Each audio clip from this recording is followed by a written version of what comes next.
भारत के मुसलमान जो हैं वो इस वक्त जिस तरीके से उन्होंने रिएक्ट किया है और जिस तरीके से वो मुत्तहद हुए हैं, और उसके साथ भारत के अंदर जो अक़लियतें हैं, ख़ास तौर पे इवन भारत के हिंदुओं ने भी ये सोचा है कि इस वक्त सिर्फ हिंदू राज नहीं, जो है ब्राह्मण राज जो है उसका एक आगाज़ हो रहा है।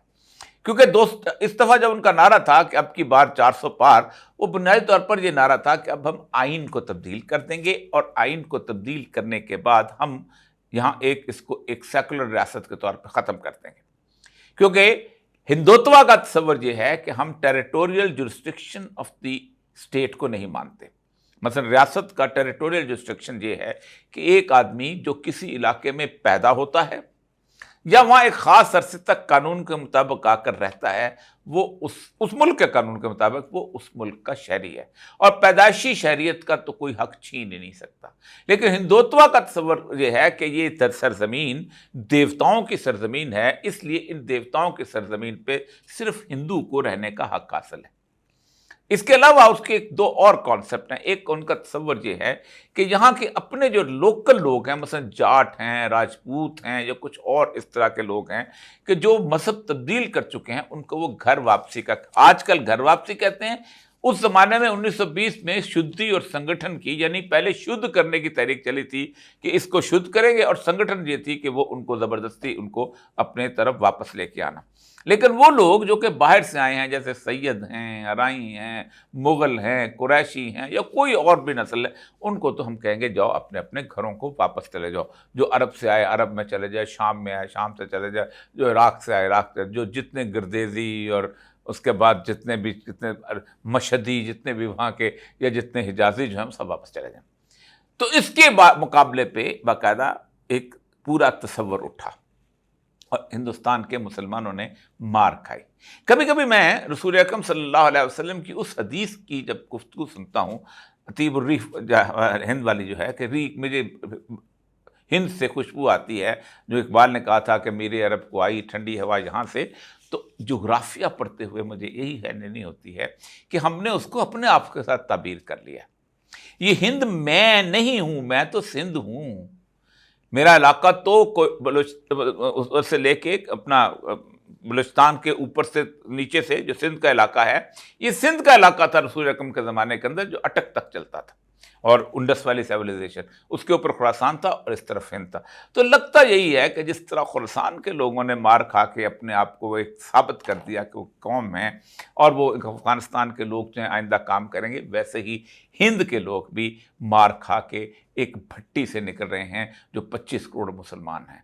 और ये 25 करोड़ मुसलमान यकीनन किसी न किसी वक्त आलम इस्लाम के लिए एक बहुत बड़ा किरदार अदा करने वाले हैं, ऐसे खुशबू नहीं आया करते। बहरहाल इस वक्त आप उसके हिसाब से देख लीजिएगा, तो अलायंसेस हैं बने बीजेपी के, और एक उनका बना है जो कांग्रेस का। बीजेपी के अलायंस के अंदर तकरीबन 37 पार्टियां हैं, और उसके साथ जो है जो दूसरा अलायंस है उसके पास तकरीबन 41 पार्टियां हैं। यानी ये मेरे पास इस वक्त, मेरा ख्याल है, मुझे ऐनक लगा लेनी चाहिए, list of the national democratic alliance जो है ये, ठीक, ये NDA जो है, ये इसके अंदर बीजेपी के साथ तकरीबन 41 पार्टियां, छोटी छोटी लोकल पार्टियां भी हैं, लेकिन बड़ी NPP है, और उसके साथ जो है इस कांग्रेस के साथ जो है ये पार्टियां हैं तकरीबन 37। ये छोटी छोटी पार्टियां मिला के अब इस वक्त जो रिज़ल्ट आए हैं, उसमें रिज़ल्ट में बीजेपी पिछली दफ़ा यानी 219 से लेके इस वक्त जो है वो तकरीबन उसने, कांग्रेस ने जो है 91 सीटें जो हैं वो इस वक्त जो हैं वो इस वक्त वो ज़्यादा ली हैं, ऑन गोइंग ली हैं कांग्रेस। 292 सीट्स जो हैं बीजेपी जीत चुकी है, और कांग्रेस के पास 232 सीट्स हैं। 292 मतलब 272 की उनको चाहिए, 542 का एवान है, 272 चाहिए, 292 बड़ी थिन सी मेजॉरिटी।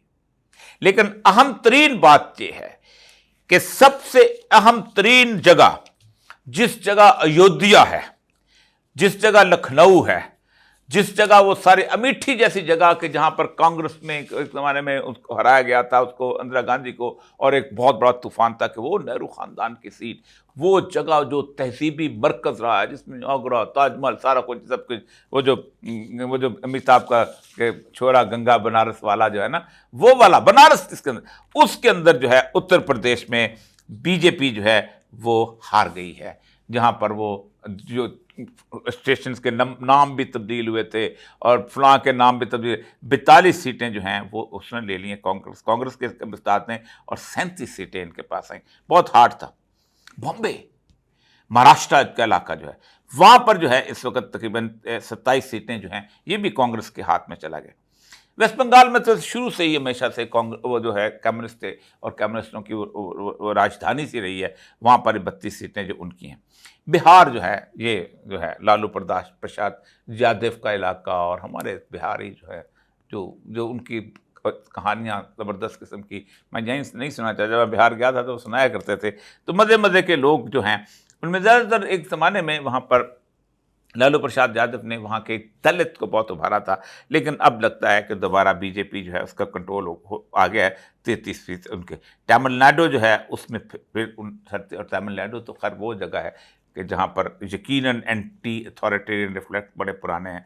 मध्य प्रदेश, मैं इनको तफसील से इसलिए ज़्यादा पाकिस्तान के लोगों को इससे कोई ज़्यादा दिलचस्पी नहीं हो सकती, लेकिन भारत के मामले के अंदर एक बात मैं बताऊं कि भारत के मुसलमानों को कम से कम सुख का सांस इसलिए आएगा कि अब कम से कम उनके सामने वो पार्टी जिन्होंने एक तवील अरसे के साथ उनके लिए एक कैफियत पैदा की थी, रथ यात्रा 82 में शुरू हुई थी, 1925 से ये सारे चले आए थे, अब उसकी गिरफ्त ढीली पड़ गई है।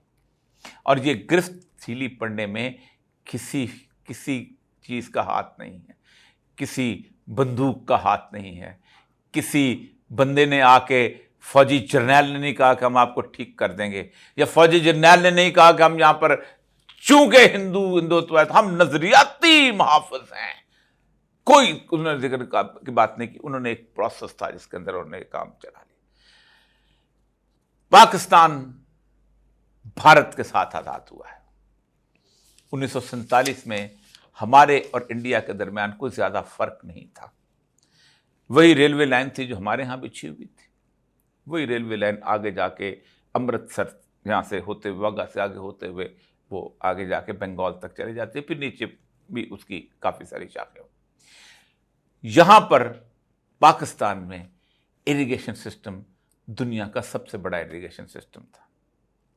ज्यादातर एजुकेशन इंस्टीट्यूशंस इस खित्ते में थे, जिनमें से गवर्नमेंट कॉलेज से लेके जाए वहां पर भी थे, लेकिन मुसलमानों के अपने, जैसे अलीगढ़ वगैरह। सिंध में अपने थे, पंजाब में इन्होंने ज़्यादातर बनाए थे, क्योंकि पंजाब ने 1857 में बहुत साथ दिया था मुगलों को हरवाने के लिए। फौजें गई थी यहाँ से, पीरों के भी फौजें भेजी थी और चौधरियों ने भी फौजें भेजी थी।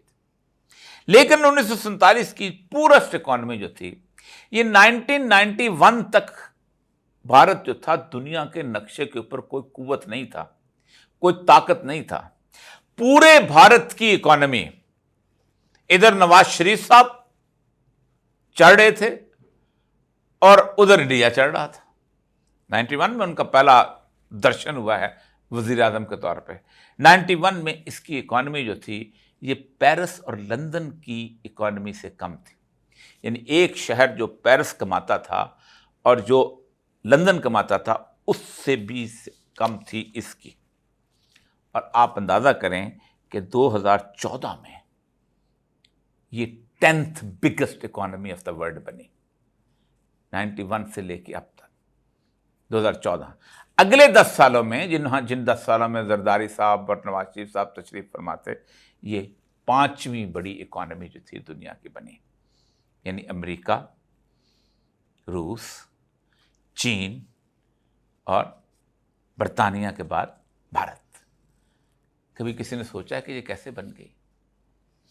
हमारे और उनके दरमियान कुछ ज्यादा फर्क भी नहीं है इस मामले के अंदर। हमारे यहां भी तकरीबन 65% जो है अफराद वो हैं जो 35 साल से कम है। उनके यहां भी यही सूरत हाल है। 50%, हमारे यहाँ 35%, वहां भी 65%, वहां 50%। इस वक्त कहा जाता है आबादी ने हमें लूट मारा, तबाह बर्बाद कर दिया, बड़े बड़े स्कॉलर हमारे यहाँ पड़े, ओ आबादी ने हमें ये कर दिया, फला कर। चीन से ज्यादा आबादी इस वक्त इंडिया की हो चुकी हुई है। अगर आबादी किसी मुल्क को तबाह करने लगती तो इंडिया सबसे पहले तबाह होता। इंदिरा गांधी की स्कीम आई, सब कुछ हुआ कि जनाब कैस्टराइजेशन करो, नसबंदी की, कुछ नहीं। इंफ्रास्ट्रक्चर सूरत हाल यह है कि इस वक्त जो इकोनॉमी है 4.15 ट्रिलियन डॉलर की इकोनॉमी है इंडियन।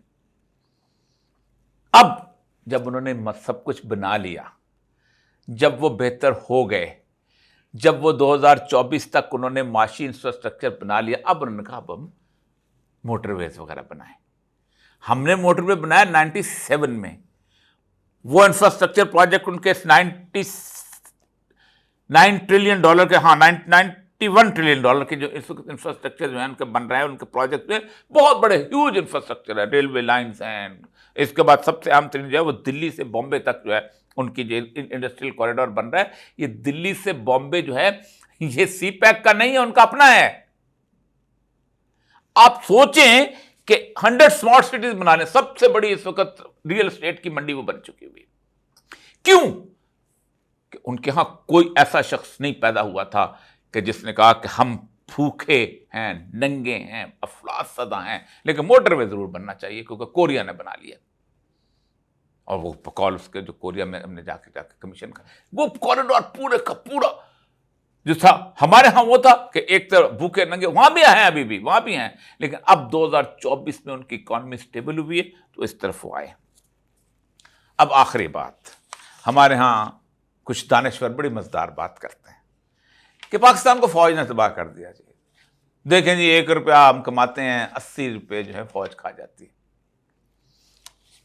इस वक्त इंडिया के अंदर फौज का खर्चा 82 अरब डॉलर सालाना है, और 82 बिलियन में से इसके पास 1.4 मिलियन 14 लाख एक्टिव फौज है, 18 लाख रिजर्विस्ट हैं, 12 लाख उनके वो पैरामिलिट्री फोर्स हैं, और ये को 5.3 बिलियन सबसे ज्यादा असला खरीदता है और 145 मुल्कों को असला बेचता है। ये चीज अगर फौज किसी मुल्क को तबाह कर रही होती तो इंडिया सबसे पहले तबाह होना चाहिए था। गरीब आदमी हो, इतनी बड़ी फौज वाली भी। हालात अगर खराब कर रहे होते तो जितना बड़ा मसला कश्मीर का मसला है, उतना मसला तो बलूचिस्तान और बाकी चीजों का है ही नहीं। जितना तमिलनाडु का मसला है, जितना वो 7 सिस्टर्स का मसला कहीं और है ही नहीं। आप अंदाजा करें कि इस सारे के सारे मामले में एक और अहम तरीन चीज, इंडिया ने यह साबित किया है कि उसके पास सबसे ज्यादा लो कॉस्ट फोर्स है। इस वक्त तकरीबन 185 बिलियन डॉलर की वहां इन्वेस्टमेंट है, लोग फैक्ट्रियां लगा रहे हैं। ये क्यों लगा रहे हैं? इसलिए कि फैक्ट्री लगती है जहां पॉलिटिकल स्टेबिलिटी होती है। कल मैं एक साहब को सुन रहा था, पाकिस्तान में कैसे फैक्ट्री लग सकती है, सरगोदे में लोगों को मार देते हैं, सियालकोट में मार देते हैं, उनका अपना एक एजेंडा है ना इस मुल्क के अंदर। ओ भाई, जितने बंदे कश्मीर में मारे गए हैं, जितने मुसलमान जो हैं वो वहां पर शहीद किए गए हैं इंडिया के अंदर, जितने क्रिश्चियन पादरियों को वहां आग लगाई गई है, वहां इन्वेस्टमेंट कैसे हो रही है? पॉलिटिकल स्टेबिलिटी एक बदयांती नहीं होनी चाहिए। अगरचे कि इंडिया के अंदर भी किसी न किसी हद तक बदयांती का लेवल है, लेकिन उसके बावजूद भी वो कहते हैं उनकी पॉलिटिकल लीडरशिप बदयानत नहीं है। मैंने बारहा यह मिसाल दी है कि नेहरू खानदान के लेके नरेंद्र मोदी तक एक बरला आपको कहीं और नजर नहीं आएगा।